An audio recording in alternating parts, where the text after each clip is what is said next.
کبھی کبھی تاریخ سب سے بڑی کہانی سب سے اندھیرے مقام سے شروع کرتی ہے۔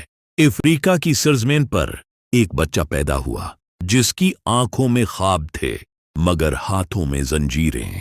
یہ بچہ ایک غلام تھا اور کوئی نہیں جانتا تھا کہ یہی غلام ایک دن تاریخ بدل دے گا۔ وقت گزرا اور یہ بچہ غلاموں کی منڈی میں بیچ دیا گیا۔ اجنبی چہرے، اجنبی زبان اور ایک لمبا خوفناک سفر، سمندر کے راستے۔ یہ غلام ہندوستان کی سرزمین پر پہنچا۔ اس کا نام رکھا گیا ملک امبر۔ ملک امبر صرف جسمانی غلام نہیں تھا، اس کی اصل طاقت اس کا دماغ تھا۔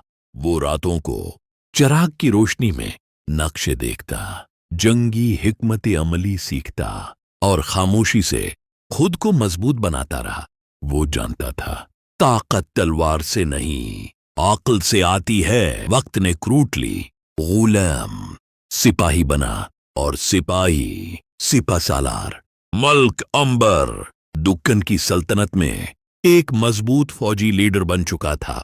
اس کے فیصلے سوچے سمجھے ہوتے اور اس کی قیادت دلوں کو جیت لیتی تھی۔ جب مغل سلطنت دکن کو فتح کرنا چاہتی تھی تو انہیں ایک ہی نام روک رہا تھا، ملک امبر۔ اس نے روایتی جنگ کے بجائے گوریلا وار اپنائی، اچانک حملے، پھر خاموشی۔ دشمن تھک جاتا اور ملک امبر فتح کے ساتھ غائب ہو جاتا۔ یہ غلام اب سلطنتوں کے لیے خطرہ بن چکا تھا۔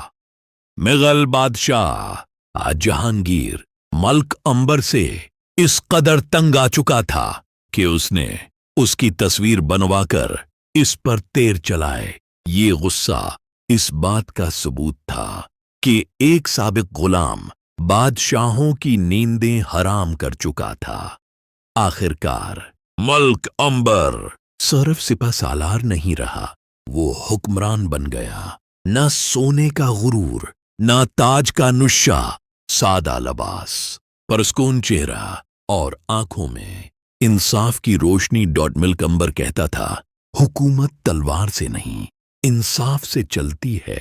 اس نے غریبوں کی بات سنی، کسانوں پر بوجھ کم کیا اور ظلم کے دروازے بند کر دیے۔ اسی لیے لوگ اسے بادشاہ نہیں، محافظ کہتے تھے۔ جہاں پہلے خوف تھا وہاں اب امن تھا۔ کھیت سرسبز تھے، چہرے مطمئن اور دل شکر گزار۔ یہ سب ایک غلام کے انصاف کی بدولت تھا جو سلطان بن گیا تھا۔ طاقت کے عروج پر بھی ملک امبر اللہ کے سامنے جھک جاتا تھا۔